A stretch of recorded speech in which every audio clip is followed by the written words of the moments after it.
The blood on Isaac Garland's hands would never quite come clean, no matter how many times he scrubbed them raw in the creek behind his farmhouse. And on the morning he signed the final emancipation papers, he stood in his study watching the ink dry, while his heart hammered against his ribs like a caged animal finally sensing freedom. The woman waiting in the yard was the last one, the only one left after 3 years of slowly dismantling the empire of cruelty his father had built, and Isaac had inherited along with the land, the house, and the terrible weight of guilt that had nearly crushed him beneath its enormity. Her name was Greta, though he had never called her that until 6 months ago, when he had stopped calling any of them by the numbers his father had branded into their flesh, and started learning their actual names instead. She was an orc, green-skinned and strong-shouldered, with small tusks that curved up from her lower jaw and eyes the color of amber that had learned not to show hope, because hope was a luxury slaves could not afford. Isaac folded the papers carefully and walked outside, his boots crunching on the gravel path that led from the main house to the workers' quarters, where she stood with a single cloth bag containing everything she owned in the world. The autumn sun was bright and merciless, illuminating every detail of this moment he would carry with him for the rest of his life. "It's done," he said quietly, holding out the papers to her. "You're free. Legally, completely free. I've included enough money for 6 months of living expenses and a letter of reference if you need work, though I know that might not help much given the prejudice you will face." Greta took the papers with hands that trembled slightly, staring at them as if they might vanish like morning mist. She was perhaps 23 or 24 years old, though the records his father had kept were deliberately vague about such details. She had been born free in the Northern Territories, captured during a raid when she was 15, and sold south through a network of traders who specialized in exotic merchandise. Isaac knew these facts because he had spent the last 3 years tracking down the histories of everyone his father had enslaved, trying to give them back at least the dignity of their own stories. "I don't know where to go," she said finally, her voice rough with disuse. She looked up at him, and for the first time since he had known her, there was something in her expression that was not carefully neutral, not the blank mask slaves learned to wear. It was fear, raw and honest. "I have no clan anymore. They cast me out when I was taken because they thought I brought shame by being captured alive. I have no family, no home, nowhere that wants me." The words hit Isaac like physical blows, each one a reminder that freedom was not the simple gift he had imagined it to be when he first began this process of atonement. Freedom without a place to go, without people who would accept you, without skills that the world valued beyond brutal labor that was just another kind of cage. "Stay," he heard himself say, the word escaping before his mind had fully formed the thought. "Not as before, not as that. But stay here. Work here if you want, as a paid employee with a contract and your own cabin and your own life. The harvest is coming and I cannot manage this farm alone, and I will pay you fair wages and you can leave whenever you choose. Or stay until you figure out where you want to go." Greta stared at him as if he had suddenly begun speaking in a language she did not understand. "Why would you do that? You spent 3 years getting rid of us all. Why would you want me to stay now?" Isaac looked down at his hands, at the calluses that had formed over the past 3 years, as he had learned to work his own land instead of profiting from the suffering of others. "Because I do not want your freedom to be just another form of abandonment. Because my father's sins are not erased by simply opening the gates and walking away. Because maybe I can at least give you time to heal and plan without worrying where your next meal will come from." She was silent for a long moment, her amber eyes searching his face for signs of deception or hidden motives. Finally, she said, What would the work be? The same work I do. Tending the fields, caring for the animals, maintaining the buildings, preparing for winter. But you would have your own space, your own wages paid weekly, and a contract that says you can leave with 2 weeks' notice, and I can only dismiss you for genuine cause with the same notice period. I had a lawyer in town draw up a standard labor contract last month, thinking I might need to hire help. Greta looked around the farm, at the fields of corn and wheat that stretched toward the tree line, at the sturdy barn and the chicken coop, and the vegetable garden that was heavy with the last of the summer harvest. It was a good farm, well maintained despite being worked by a single pair of hands instead of the dozen that had labored here in his father's time. Isaac had made sure of that, had worked himself nearly to exhaustion to prove that he could sustain this place without enslaving anyone. 2 weeks to see how it goes, Greta said finally, and I want my own lock on my door. You will have it today, Isaac promised. The cabin at the eastern edge of the property is empty and repaired. It has a good stove, a bed, a table, and chairs. It is yours for as long as you want it. She nodded slowly, clutching the emancipation papers against her chest like a shield. Then I will stay for 2 weeks. Isaac showed her to the cabin, which had once housed his father's foreman and was larger and better appointed than the barrack-style buildings, where the other workers had been kept. He had spent the previous week cleaning it thoroughly, installing new shutters on the windows, and making sure the roof was sound. There was firewood stacked beside the door and basic supplies in the cupboard: flour, salt, dried beans, a few precious jars of preserves. Greta walked through the space slowly, touching the furniture as if to confirm it was real. When she turned to look at Isaac, her expression was carefully neutral again, that mask sliding back into place. I will start work tomorrow morning, she said. What time? Dawn, but come to the main house for breakfast first. No point in both of us cooking separately when we have to work together.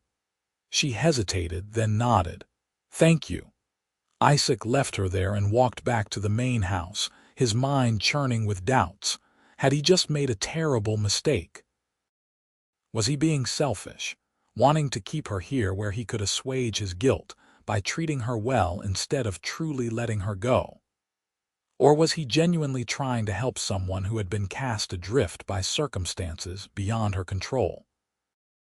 He did not have answers, only the knowledge that when she had said she did not know where to go, something in his chest had cracked open, and he had not been able to simply hand her money and papers and send her away into a world that would judge her for her green skin and her tusks and her history before it ever gave her a chance to prove her worth. That night, he lay awake in his bed listening to the familiar sounds of the farm and the unfamiliar knowledge that someone else was sleeping in the eastern cabin. No longer a slave but not yet free in any meaningful sense, and he wondered what the coming weeks would bring. The first day of work was awkward in the way that two people trying to navigate a completely new relationship always are.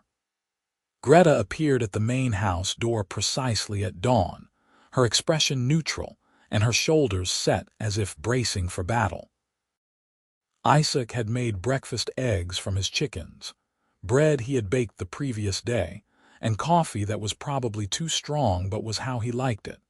They ate in silence at first, the scrape of forks on plates unnaturally loud in the quiet kitchen. Finally, Isaac said, I thought we could start with the north field today. The corn is ready to harvest and I have been putting it off because it is a two-person job and I am only one person. Greta nodded, her amber eyes focused on her plate. I know how to harvest corn. Good, because I am still learning.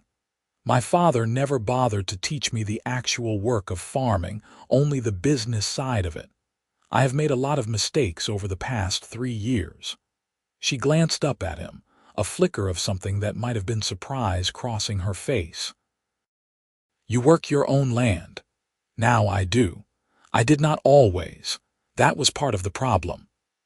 They worked through the morning in the cornfield, the sun climbing higher and the heat building as they moved down the rows, cutting stalks and gathering ears.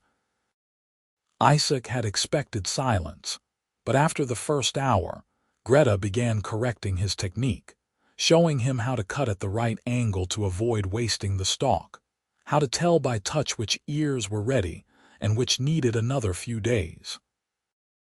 "You have been doing this wrong," she said bluntly, demonstrating the proper grip on the cutting tool. "It takes twice as long your way and you are going to hurt your back." Isaac watched her hands, noting the efficiency of her movements, and tried to copy her technique. "My back is already hurt from 3 years of doing it wrong, but I appreciate the instruction." Something that might have been the shadow of a smile touched her face, gone so quickly he could not be sure he had really seen it. They worked on, and the pile of harvested corn grew steadily. At midday, they stopped for lunch, bread and cheese and water from the well that ran cold and clear. They sat in the shade of an old oak tree at the field's edge, and Isaac said, "You are a good teacher. Patient but direct. I appreciate that." Greta shrugged, her strong shoulders moving under her work shirt.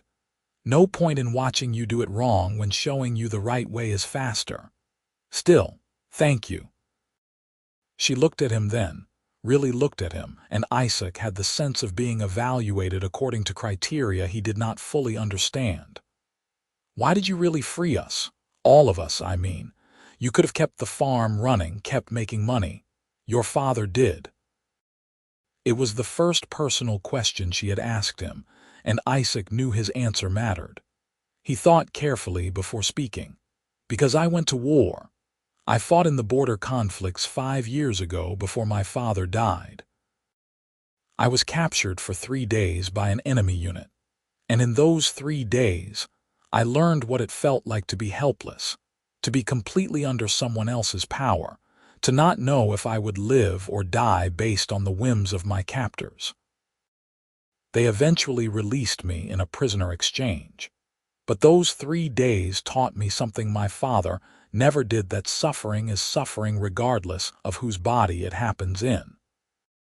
When I came home and inherited the farm, I could not stop seeing myself in the faces of the people my father had enslaved. I could not stop remembering that feeling of powerlessness. So I started freeing people." Greta was quiet for a long time, her amber eyes fixed on some distant point beyond the fields. "3 days," she said finally. "You learned that in 3 days. I know it is not the same as what you experienced. I know my suffering does not compare to yours. But it was enough to break through the lies I had been taught about some people mattering less than others. And yet you waited until your father died to do anything about it." The words were sharp, accusatory, and completely justified. Isaac nodded slowly. "Yes, I was a coward.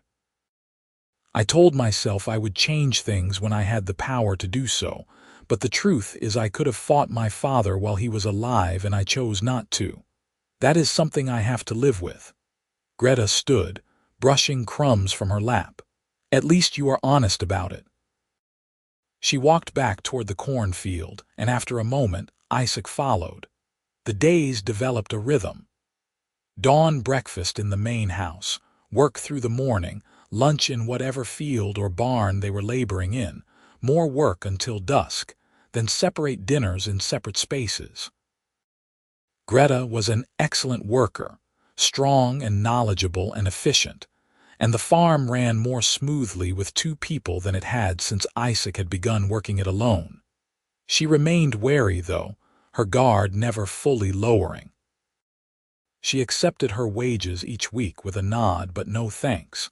She kept the lock on her cabin door, and she volunteered nothing about her thoughts or feelings beyond what was necessary for the work.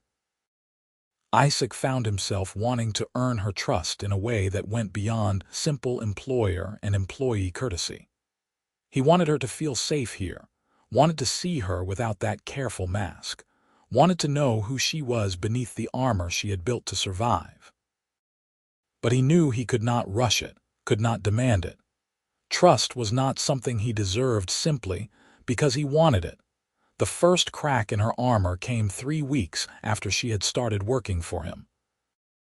They were in the barn repairing a section of roof that had started leaking when Greta's foot slipped on the wet beam and she fell, landing hard on her left ankle.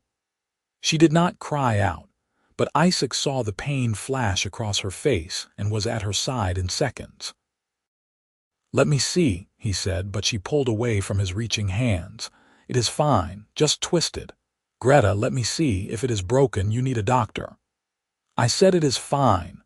Her voice was sharp, almost panicked, and Isaac realized with a sick feeling that she was afraid. Afraid of what, though? That he would hurt her while she was vulnerable. That he would see her injury as a sign of weakness and dismiss her. He sat back on his heels, holding his hands up in a gesture of peace. "All right.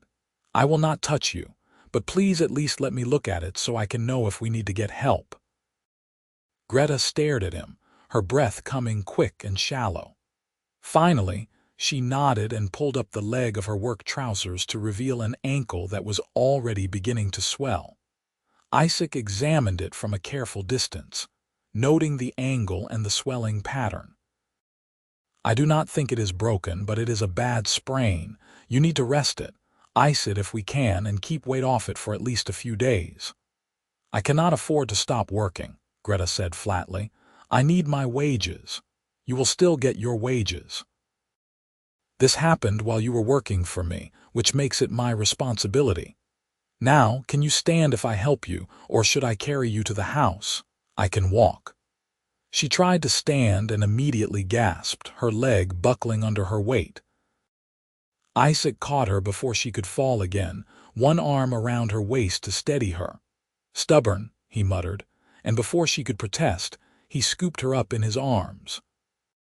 She was heavier than a human woman of her size would be, all dense muscle and solid bone, but he was strong from 3 years of farm work, and he carried her out of the barn and toward the main house without significant strain.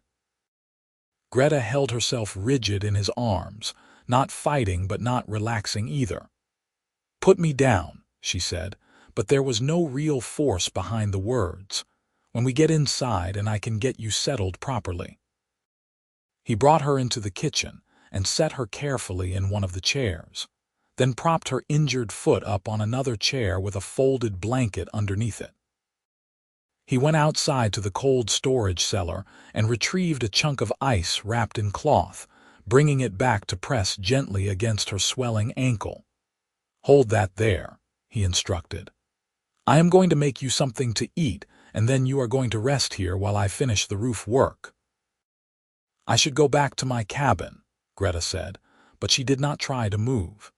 "Your cabin does not have anyone to bring you food and ice and make sure you are not trying to walk on that ankle before it heals. Stay here for today at least. You can have the spare bedroom upstairs if you want privacy." She looked up at him, and for the first time since the day he had freed her, her expression was completely unguarded. There was confusion there, and suspicion, but also something that might have been the beginning of trust. "Why do you care if I hurt myself?" she asked quietly. Isaac crouched down so he was at eye level with her, his hands resting on his knees. "Because you are a person, Greta. Because you matter. Because I know I cannot undo what my father did or what I allowed by my inaction, but I can at least try to be decent now.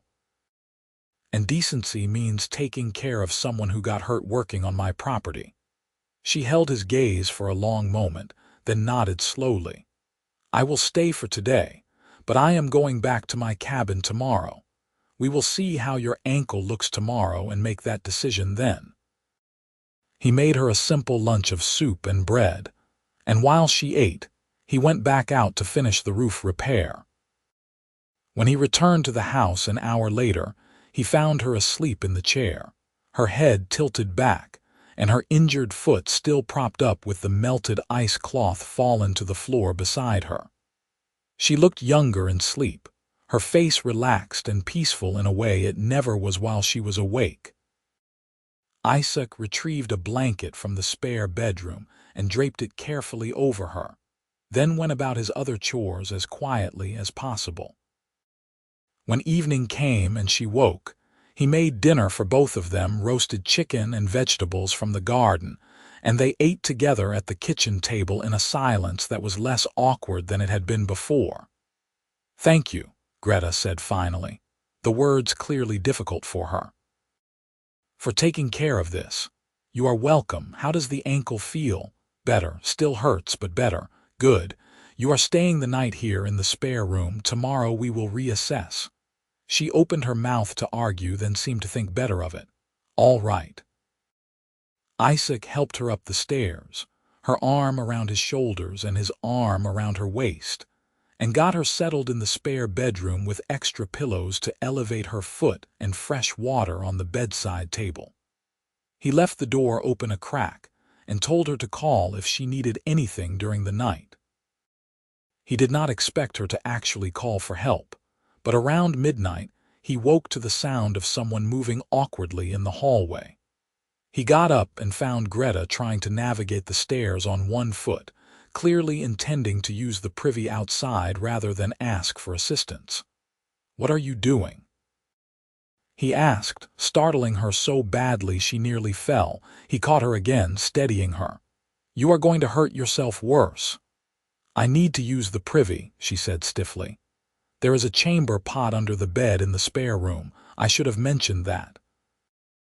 "I am not using a chamber pot like an invalid." "You are injured, not invalid, and you are also stubborn as a mule. Come on, I will help you outside." They made their slow way down the stairs and out to the privy, Isaac supporting most of her weight. He waited a discreet distance away while she took care of her needs, then helped her back inside and up to the bedroom again. By the time he got her settled, both of them were breathing hard from the effort and the absurdity of the situation.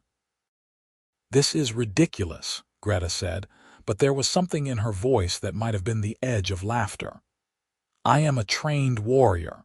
I survived 8 years of slavery. I should be able to handle a twisted ankle. Even warriors need help sometimes," Isaac said gently. "There is no shame in it." She looked at him, her amber eyes reflecting the lamplight. "You are a strange man, Isaac Garland. I do not know what to make of you." "That is fair.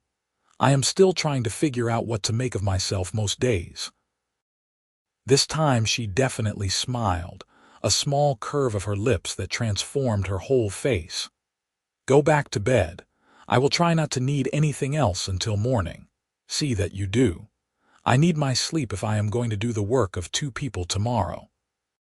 He left her there and went back to his own room, but sleep was long in coming. He lay awake thinking about the weight of her in his arms, the trust it had required for her to let him help her, the smile that had lit up her face for just a moment. Dangerous thoughts, all of them. She was his employee, and more than that, she was someone he had once held power over, even if he had never personally been cruel to her in his father's time. Any relationship beyond professional courtesy would be complicated at best and exploitative at worst. But his heart, it seemed, did not care about the complications. Greta's ankle healed slowly over the following week.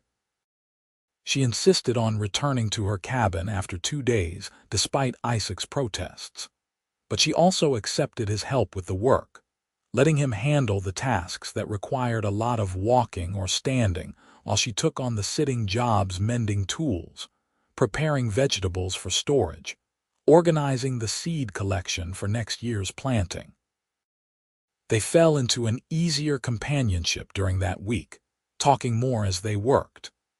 Greta told him about her childhood in the Northern Territories, about learning to hunt and track and fight as all young orcs did, about the beauty of the mountains where her clan had lived. Isaac told her about his time in the war, about the friends he had lost, about the slow process of learning to work the farm on his own. One evening, as they sat on the porch of the main house watching the sun set over the fields, Greta said, "I think I will stay past the 2 weeks." if the offer is still open. Isaac felt something warm bloom in his chest. It is, for as long as you want. I might want for a while. This is the first place I have felt safe since I was 15 years old. The simple honesty of the statement caught Isaac off guard. He turned to look at her and found her already watching him, her amber eyes serious. "I am glad," he said quietly. "I am glad you feel safe here." "Do not make me regret it," she said, but there was no heat in the words, only a kind of gentle warning. "I will do my best not to." They sat in comfortable silence as the stars began to appear in the darkening sky, and Isaac thought that maybe, just maybe, he was finally doing something right. The autumn deepened into early winter, and the work on the farm shifted from harvesting to preparation for the cold months ahead. They reinforced the barn against wind and snow, moved the animals into their winter housing, and laid in supplies of feed and firewood. It was hard work, but with two of them sharing the load it was manageable, even pleasant in its way. Isaac found himself looking forward to their morning breakfast, to the easy conversation that had developed between them, to the sound of Greta's rare laughter when something struck her as funny. She was opening up slowly, letting him see pieces of who she really was beneath the armor, and every glimpse felt like a gift. He tried not to think about the fact that he was falling in love with her. Tried not to notice the way his heart lifted when he saw her walking up the path to the main house each morning. Tried not to dwell on the urge to touch her hand when she passed him a tool, or the way her smile made the whole world seem brighter. He was not sure when Greta began to feel something for him in return, but he noticed the small signs. The way she had stopped locking her cabin door when he was nearby, the way she leaned into his space when they worked close together, the way her eyes followed him sometimes when she thought he was not looking. The first snow came in late November, a light dusting that turned the farm into something out of a picture book. Isaac woke to find Greta standing in his kitchen, having let herself in through the door he had started leaving unlocked for her, staring out the window at the white landscape with an expression of wonder on her face. "It has been so long since I saw snow," she said softly. "We do not get it in the southern territories where your father's farm was. I had almost forgotten how beautiful it is." Isaac came to stand beside her, their shoulders almost touching. "It is beautiful until you have to work in it. Then it is cold and wet and miserable." She laughed, the sound bright and genuine. "You are such a farmer now, all practical concerns and no poetry." "I will give you poetry when my fingers are not numb from milking cows in a freezing barn. Poor Isaac, suffering so much." She turned to face him, and they were suddenly very close, her face tilted up toward his. The laughter faded from her expression, replaced by something more serious, more intense. Isaac's breath caught in his throat.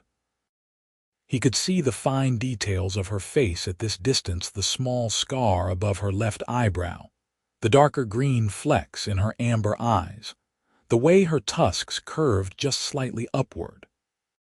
She was beautiful, he realized, had been beautiful all along, but he had been too caught up in his own guilt and uncertainty to really see it. "Greta," he said, her name barely a whisper. She lifted one hand, her fingers hovering near his cheek as if she wanted to touch him but was not quite brave enough. "This is a bad idea," she said, "probably.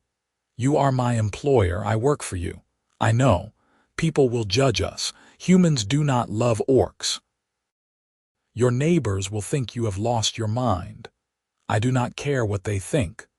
I am not sure I know how to trust this. Trust you." Isaac lifted his own hand slowly, giving her time to pull away, and gently cupped her face.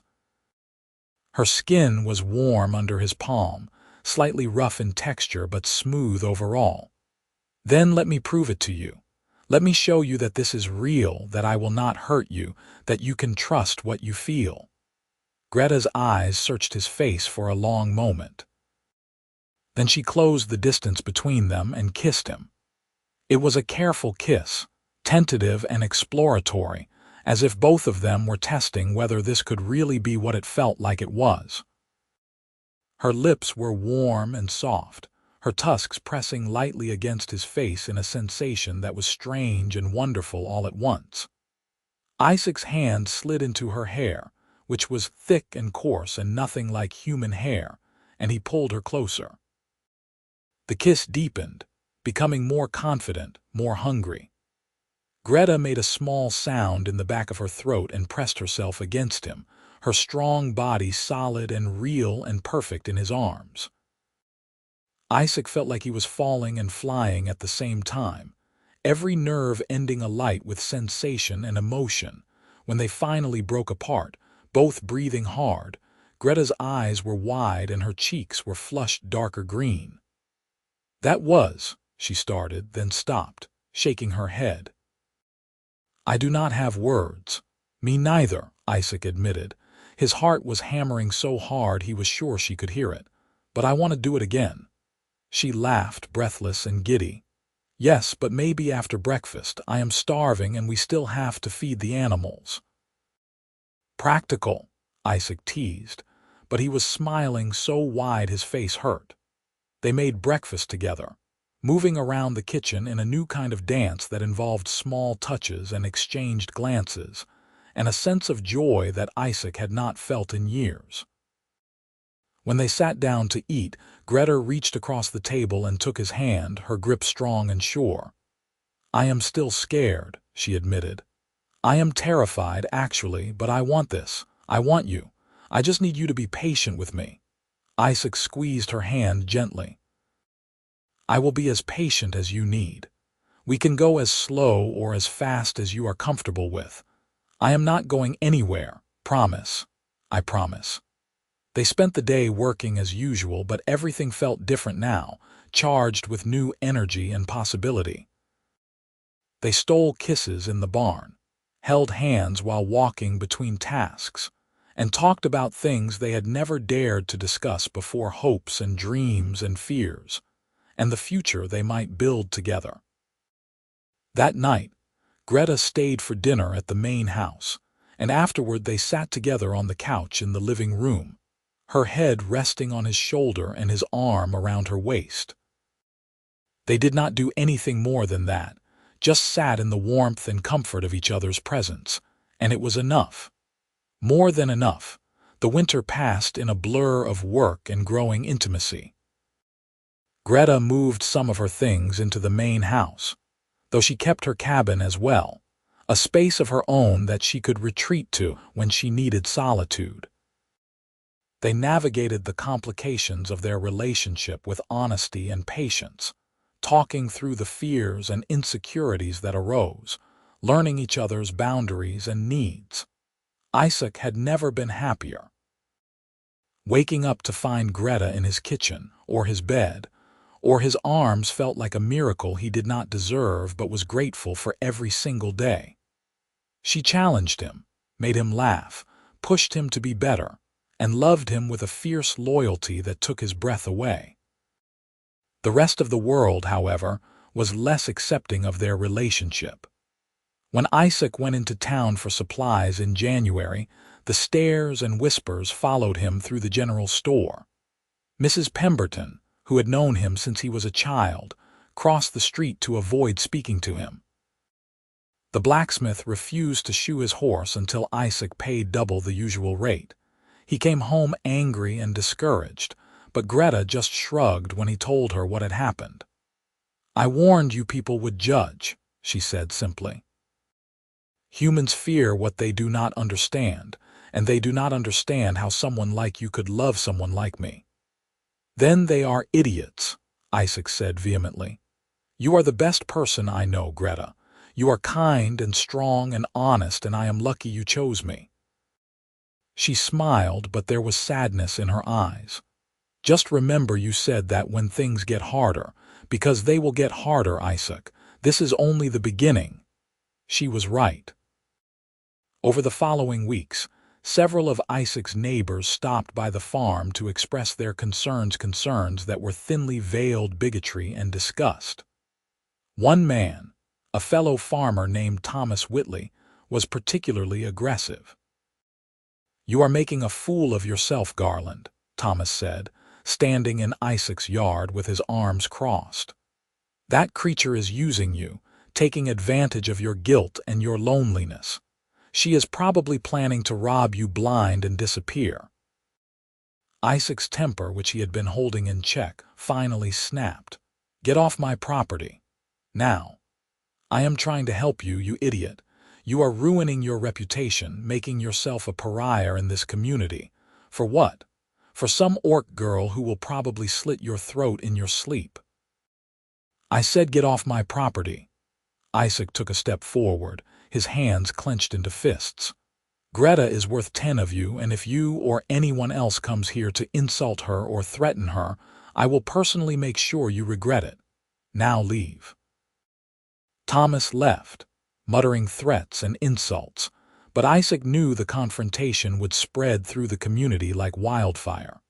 Sure enough, within a week he found his credit cut off at the general store and his usual buyers refusing to purchase his crops for the next season. He sat at the kitchen table one night with his head in his hands, trying to figure out how they were going to survive if he could not sell his produce or buy supplies in town. Greta came up behind him and put her hands on his shoulders, kneading the tense muscles. "You should end this," she said quietly. "End us. You cannot afford to be cut off from your community, Isaac. You need them to survive out here." Isaac reached up and covered one of her hands with his. "No, I am not ending anything. We will figure this out." "How?" "You are being punished for being with me. This is not sustainable." He turned in his chair and pulled her down onto his lap, wrapping his arms around her waist. "Listen to me. I would rather lose every penny, every acre, every friend I have than lose you. You are the best thing in my life, Greta. You are my life, and if this community cannot accept that, then to hell with them. We will find another way." She searched his face, her eyes bright with unshed tears. "You are either the bravest man I have ever met or the most foolish. Probably both." He kissed her softly. "We will be all right. I promise." And somehow they were. Isaac found buyers for his crops in the next town over, a 2-day ride away, but worth the journey for merchants who cared more about the quality of his produce than the color of his lover's skin. He learned to make do with fewer trips to the local town, stocking up on supplies during the long journeys to market instead.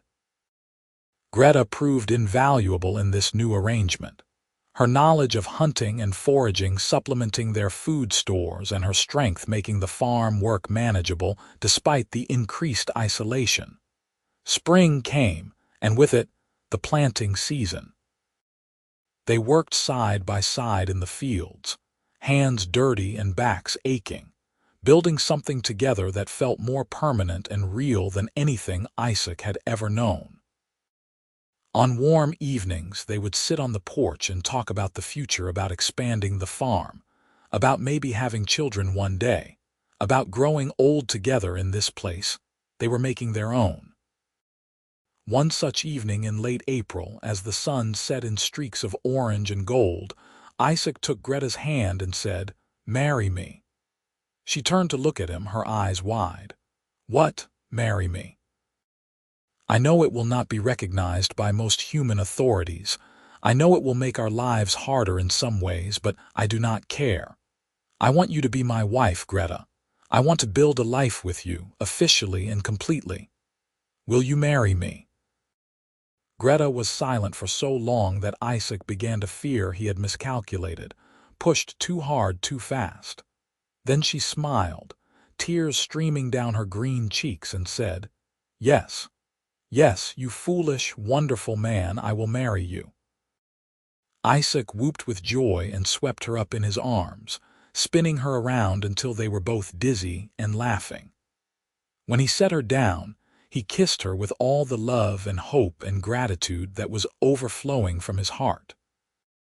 They were married 3 weeks later in a small ceremony in the clearing behind the farm, witnessed by the few people who still stood by them, a traveling priest who asked no questions about the bride's heritage, an elderly couple from the next farm over who had always treated Isaac kindly, and a handful of other outcasts and misfits who understood what it meant to love against the world's approval. Greta wore a simple white dress that Isaac had commissioned from a seamstress in the distant town, and she had woven wildflowers into her hair. She looked beautiful and fierce and happy, and when she smiled at him across the makeshift altar, Isaac felt like the luckiest man alive. They spoke their vows with steady voices, promising to love and honor each other through whatever challenges came their way. When the priest pronounced them married, Isaac kissed his wife with the sun warm on their faces and the wind carrying the sweet scent of spring flowers. The small gathering celebrated with food and drink and music provided by someone's fiddle. As the stars came out, Isaac and Greta danced together in the grass, her head resting on his shoulder and his arms holding her close. "I love you," he whispered into her hair. "I will love you until the day I die and beyond that, if such things are possible." "I love you too," Greta replied. "Thank you for giving me a home, Isaac. Thank you for giving me a reason to believe in good people again. You gave me those things too. You saved me just as much as I saved you. Maybe more." They stood there swaying to the music, surrounded by people who had chosen to celebrate love over prejudice, and Isaac thought about the long journey that had brought them to this moment. All the pain and guilt and struggle had been worth it to arrive here, to have this woman in his arms, to know that they would face whatever came next together. The night deepened, and eventually their guests departed, leaving Isaac and Greta alone in the farmhouse that was now truly theirs, a shared space and a shared life. They went upstairs to the bedroom they had been sharing for months, but tonight felt different, sacred somehow. Isaac undressed Greta slowly, reverently, learning the topography of her body as if for the first time, even though he had mapped it with his hands and lips dozens of times before. She was strong and scarred and beautiful, every mark and muscle a testament to her survival and her strength. When she reached for him, her touch was equally tender, equally full of wonder. They made love with the windows open to the spring night, the curtains billowing in the breeze and the sounds of the farm, the horses in the barn, the chickens settling in their coop, the creek babbling in the distance, providing a familiar soundtrack. It was passionate and sweet and perfect, a physical expression of the emotional bond they had built over the past months. Afterward, they lay tangled together in the sheets, Greta's head on Isaac's chest and his fingers tracing idle patterns on her shoulder. "I never thought I would have this," Greta said quietly. "When I was a slave, I never let myself dream about freedom, and certainly not about love or family or a real home. It seemed cruel to want things that were impossible. They were not impossible, just difficult. Just requiring the right circumstances and the right person. You are definitely the right person." She propped herself up on one elbow to look down at him. "I know I do not say it enough, but I am grateful for you, Isaac. For your courage in freeing me, for your patience in earning my trust, for your love that never asked me to be anything other than what I am. You gave me back my life and then made it worth living." Isaac cupped her face in his hand, his thumb brushing across her cheekbone. "You did the same for me. I was drowning in guilt and isolation, trying to atone for sins I could never fully erase.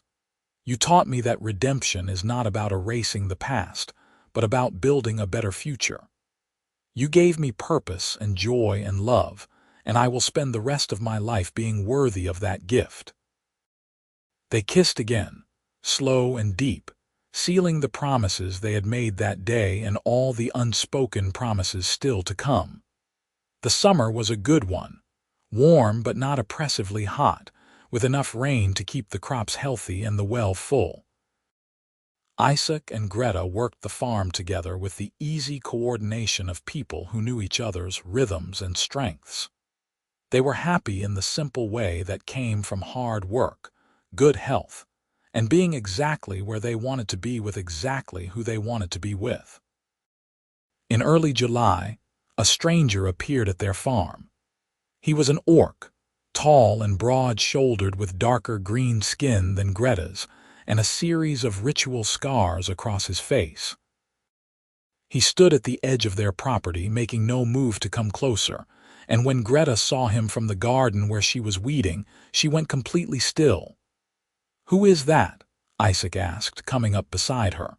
"My brother," Greta said, her voice barely audible. "That is my brother Thrak." Isaac's hand found hers, squeezing gently. "Do you want me to tell him to leave?" "No, I need to speak with him." She squeezed back, then walked slowly toward the orc man, her posture wary. Isaac watched from a distance, ready to intervene if needed, as Greta and her brother spoke in their native language, their voices rising and falling in a conversation he could not understand. After perhaps 10 minutes, Greta turned and gestured for Isaac to join them. He approached cautiously, studying the orc man's face for signs of hostility. But Thrak's expression was complicated shame and sadness, and a stubborn pride all mixed together. "This is my husband, Isaac Garland," Greta said in the common tongue, her hand finding Isaac's again. "Isaac, this is my brother Thrak. He says he has come to apologize." Thrak nodded stiffly. "I was wrong. Our clan was wrong. We should not have cast you out when you were captured. It was not your fault, and you brought no shame to our family. I have spent years searching for you to tell you this, to ask you to come home." Greta's grip on Isaac's hand tightened almost painfully. "I cannot come home, Thrak. This is my home now. This farm, this man, this is where I belong."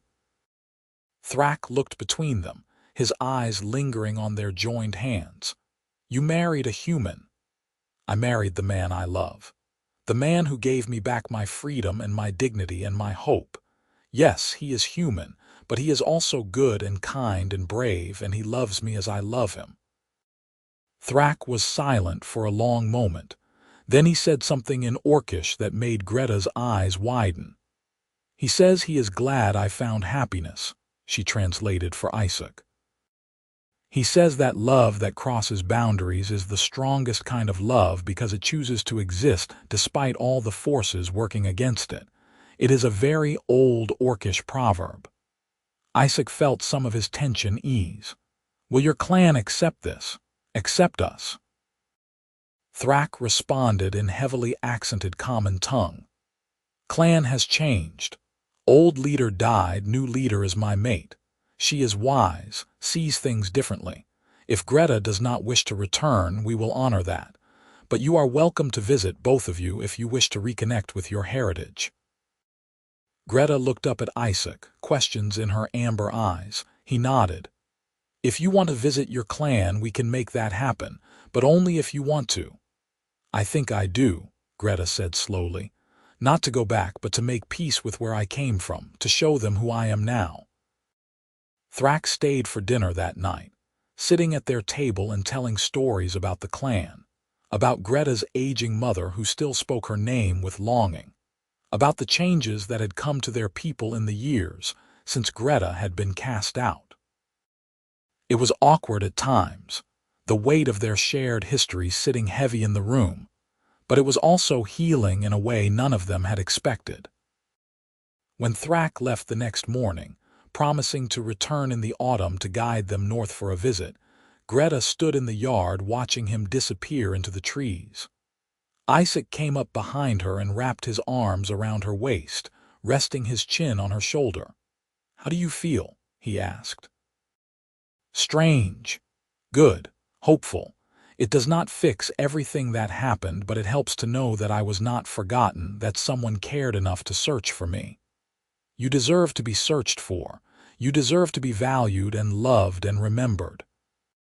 She turned in his arms, her own hands coming up to frame his face. "I have all of that now. I have you." The summer gave way to autumn, and as promised, Thrak returned in late September to guide them north to the clan territories. They left the farm in the care of the elderly couple from the neighboring property, packing supplies for a journey that would take nearly 2 weeks each way. The trip was long and occasionally difficult, the mountain paths steep and rocky. But Greta came alive in a way Isaac had never seen before as they traveled through the landscapes of her childhood. She pointed out landmarks, told stories about youthful adventures, and seemed to grow lighter with every mile they put behind them.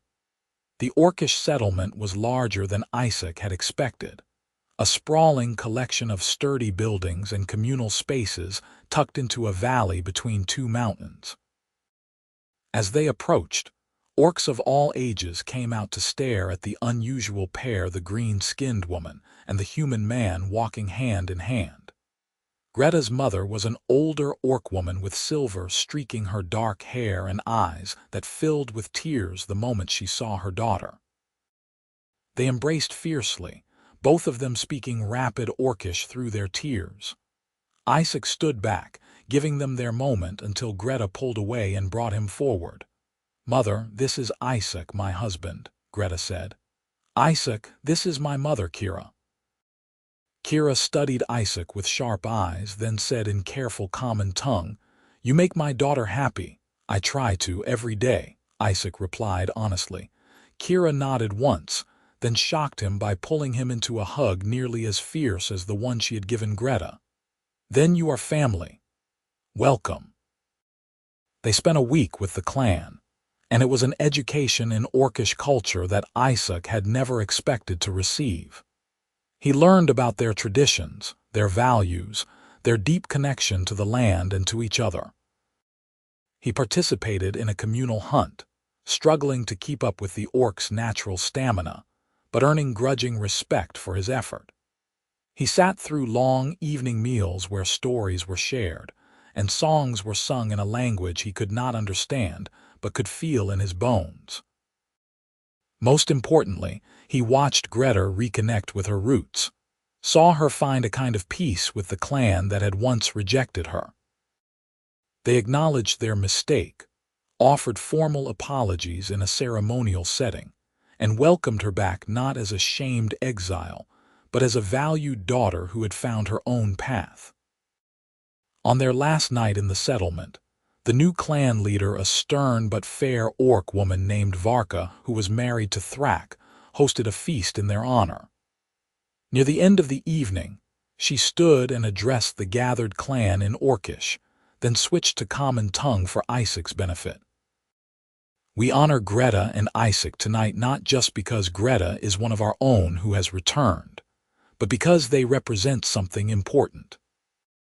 They show us that love is stronger than prejudice, that family can be chosen as well as born, that the boundaries we draw between different peoples are not as solid as we pretend.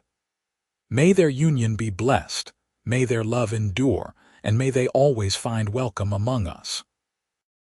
The clan cheered, and Isaac felt Greta's hand tighten in his under the table. When he looked at her, she was crying, but she was also smiling more broadly than he had ever seen. The journey back to the farm felt shorter, as if the weight they had both been carrying had been left behind in the mountains. They returned to find their crops harvested by their neighbors and everything in good order, a kindness that surprised and touched Isaac deeply. As autumn deepened toward winter once again, they settled back into their routines, but something had shifted. There was a new confidence in Greta, a sense of completeness that came from having faced her past and made peace with it. And Isaac felt it too, a certainty that what they had built together was strong enough to withstand anything. One cold November evening, as they sat by the fire in the living room, Greta said, "I think I am pregnant." Isaac froze, the book he had been reading forgotten in his lap. "You think?" "Are you sure?" "Not completely, but all the signs are there. I have been feeling sick in the mornings, my body feels different and I am late. She looked up at him, vulnerability clear in her face. Are you happy about this? I know we talked about children eventually, but I am not sure we planned for it to happen so soon. Isaac set the book aside and pulled her into his arms, holding her tight against his chest. I am terrified, he admitted. I have no idea how to be a father, and the idea of bringing a child into a world that will judge them for being half orc and half human scares me more than I can say. But I am also happier than I have ever been. A child, Greta, our child. That is a miracle. She relaxed against him, her tension easing. We will figure it out. We have figured out everything else. Yes, we will. He kissed the top of her head. Together. The pregnancy progressed through the winter, Greta's body changing in ways that fascinated and awed Isaac. She remained strong and active, continuing to work on the farm until the weight of the growing baby made heavy labor too difficult. Then she switched to lighter tasks, managing the household and the finances while Isaac handled the physical work. They prepared a nursery in one of the spare bedrooms, painting the walls a cheerful yellow, and building a cradle from oak wood that Isaac had been saving for a special project. Greta sewed blankets and tiny clothes, her hands steady and sure even though she admitted she was just as terrified as he was about becoming a parent. In early April, when the spring flowers were just beginning to bloom, Greta went into labor. Isaac rode hard to the next town to fetch the midwife who had agreed to attend the birth.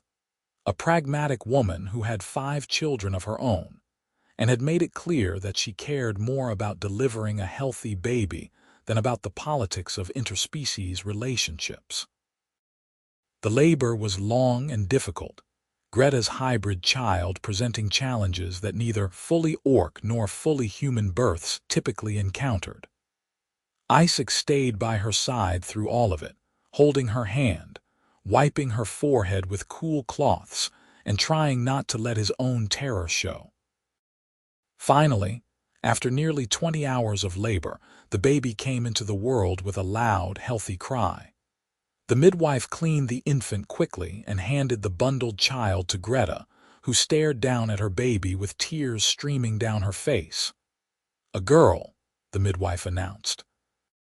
Strong and healthy by the look and sound of her. Congratulations. Isaac leaned over to look at his daughter and his breath caught in his throat. She was beautiful, a perfect blend of both her parents. Her skin was a lighter green than Greta's, almost sage-colored, and she had tiny nubs where tusks would eventually grow. Her eyes, when she opened them to peer at her parents, were a striking blue-green. She had Isaac's nose and Greta's strong jaw, and when she wrapped one tiny hand around his finger, Isaac felt his heart expand to contain a love he had not known was possible. She is perfect, he whispered. Absolutely perfect. What should we name her? Greta asked, her voice exhausted but filled with joy. Isaac thought for a moment, then said, Hope. Let us call her Hope because that is what she represents. Hope that the world can be better, that love can triumph over hatred, that the next generation will not have to fight the same battles we did. Greta smiled through her tears. Hope, I love it. Hello, Hope. Welcome to the world, little one. The midwife stayed for a few days to make sure both mother and baby were recovering well, then departed with her payment and a promise of discretion. Isaac and Greta were left alone with their daughter, learning the rhythms of parenthood together, the sleepless nights, the endless diaper changes, the wonder of watching a tiny person discover the world. Hope was a good baby, healthy and alert and curious.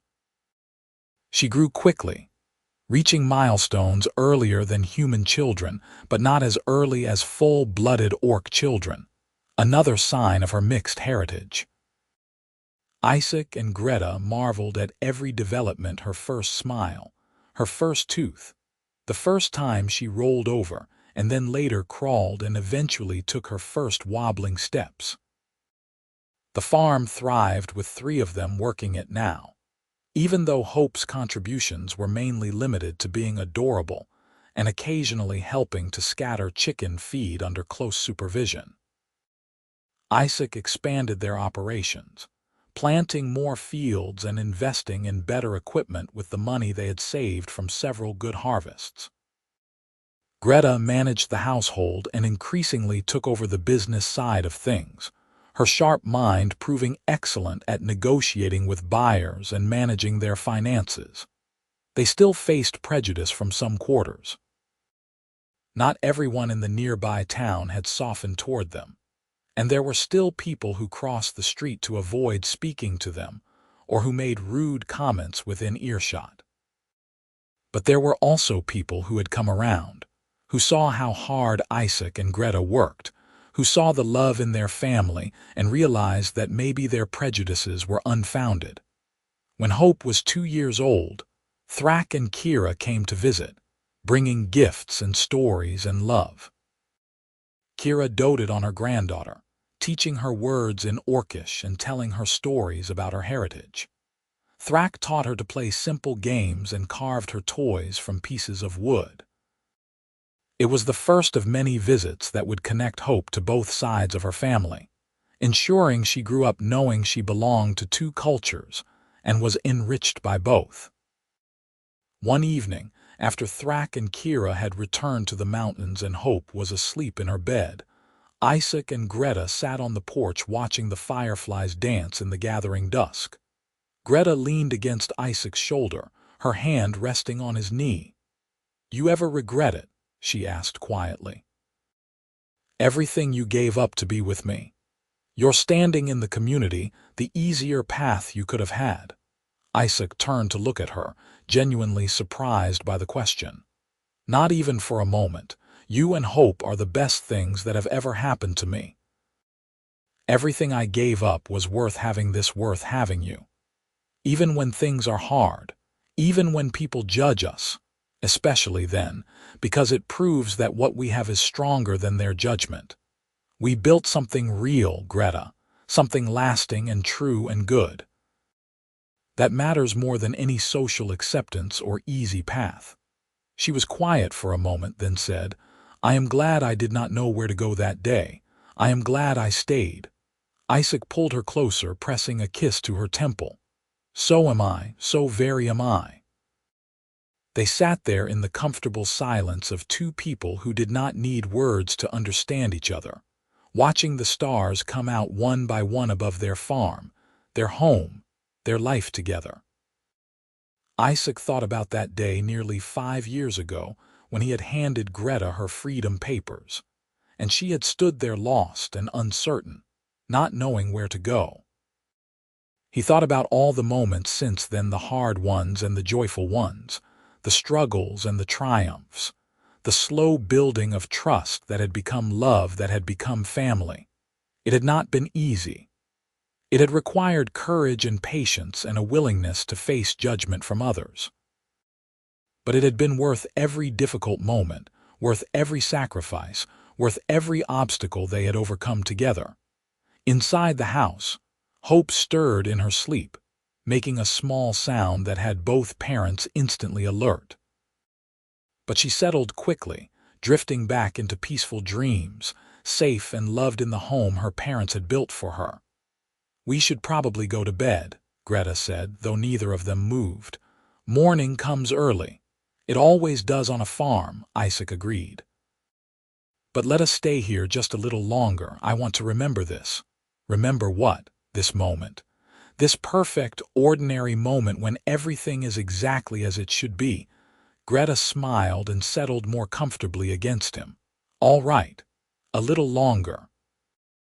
They stayed on the porch until the fireflies had disappeared and the night had grown cool, reluctant to let go of the peace and contentment of the evening.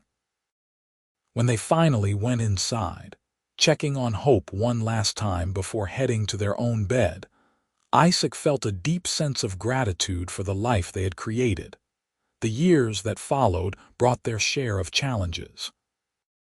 There were hard winters and bad harvests, illnesses and injuries, moments of doubt and fear. But there were also birthdays and celebrations, expansions to the farm and improvements to the house, the gradual softening of community attitudes as more people saw their family and realized that love looked the same regardless of the skin color or species of the people experiencing it. Hope grew into a bright, confident child who was comfortable in both human and orcish spaces, who learned to navigate the complexities of her mixed heritage with grace and pride. She had her mother's strength and her father's kindness, and watching her grow was the greatest joy of both her parents' lives. When Hope was 5 years old, Greta became pregnant again, and 9 months later they welcomed a son they named Samuel. He was lighter green than his sister, with amber eyes like his mother and a smile that could light up a room like his father. 2 years after that came another daughter, Lily, who had her father's brown hair but her mother's pointed ears, and a personality that was pure determination from the moment she entered the world. The farmhouse, which had once felt too large and empty for Isaac alone, was now filled with noise and laughter and life. Meals were chaotic affairs with 3 children all talking at once. Bedtime required strategic planning and patience, and the laundry never seemed to end. But Isaac and Greta would not have changed a single thing. They continued to visit the Orcish settlement every few years, maintaining those ties and ensuring their children knew their extended family. And slowly, tentatively, some members of the local human community began to reach out as well, inviting them to community events and treating them with respect if not quite full acceptance. One autumn day when Isaac was 43 and Greta was 42, they stood together in the north field watching their 3 children help with the harvest. Hope, now 11, was showing Samuel the proper way to cut corn stalks. Lily, at 6, was mostly just running through the rows and enjoying herself, but occasionally stopping to help pile the cut stalks. "Look at what we made," Greta said softly, her hand finding Isaac's as it always did. "Look at this family, this life." "I see it," Isaac replied, his voice thick with emotion, "and I am in awe of it every single day. Do you remember the day you freed me, when I told you I did not know where to go? I remember everything about that day. I know where I belong now, right here with you with them. This is where I was always meant to be." Isaac turned to face her, this woman who had transformed his life in ways he could never have imagined that autumn day so many years ago.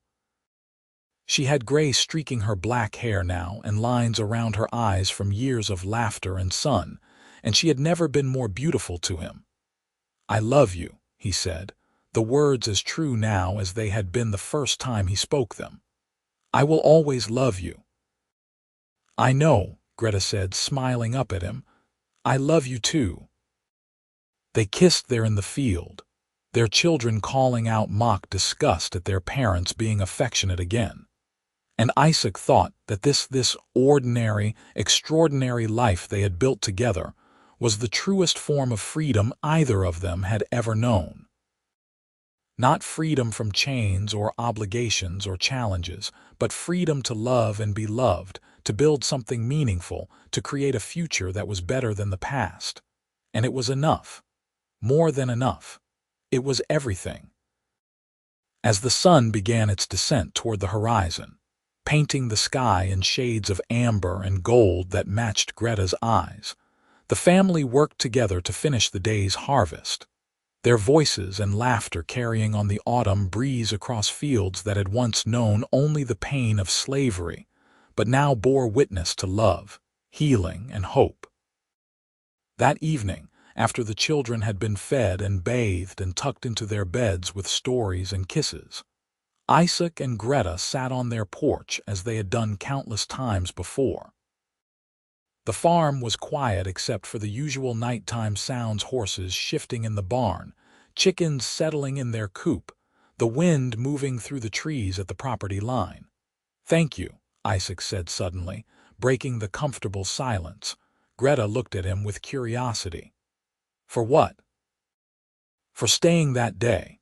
For giving me a chance when you had every reason not to. For building this life with me. For loving me despite all my flaws and all the ways I have failed to be perfect." "You are perfect enough for me," Greta said, squeezing his hand. "And I should thank you too. For seeing me as a person when the world saw me as property. For having the courage to free me and the patience to earn my trust. For giving me a home and a family and a life worth living." "We gave those things to each other," Isaac said. "That is what makes it work." They sat together as the stars emerged one by one, two souls who had found each other against all odds and built something that would last generations. Inside the house, their children slept peacefully, safe in the knowledge that they were loved and wanted and precious. And on the farm that had once been a place of suffering but had been transformed into a home, life continued in all its messy, beautiful, complicated glory. Isaac and Greta had started as owner and slave, had become employer and employee, had transformed into friends and then lovers and finally partners in every sense of the word. Their love had faced every test the world could throw at it, and had emerged not just intact but stronger, deeper, more real with every passing year. And when they finally went to bed that night, climbing the stairs to the room they had shared for over a decade, falling asleep in each other's arms as they did every night, they did so knowing that they had found what every person searches for: a place to belong, someone to love, and a purpose that made all the struggles worthwhile. The farm would continue to thrive for many years to come. The children would grow up strong and confident, carrying the lessons their parents had taught them about courage and compassion, and the importance of fighting for what was right even when it was hard. Hope would eventually take over the farm, running it with the same dedication her parents had shown. Samuel would become a teacher, spreading knowledge and tolerance to the next generation. Lily would become a healer, using her mixed heritage to bridge communities and bring comfort to those in need. But that was all in the future, stories yet to be written and lives yet to be lived. For now, there was only the present: a cool autumn night, a solid house filled with love, and two people who had found in each other everything they had ever needed. Isaac had freed Greta from physical chains, but they had freed each other from something far more insidious: the prisons of loneliness, guilt, shame, and despair. Together they had built a life of purpose and meaning, a family bound not just by blood, but by choice and commitment and love that refused to be constrained by the small prejudices of small minds.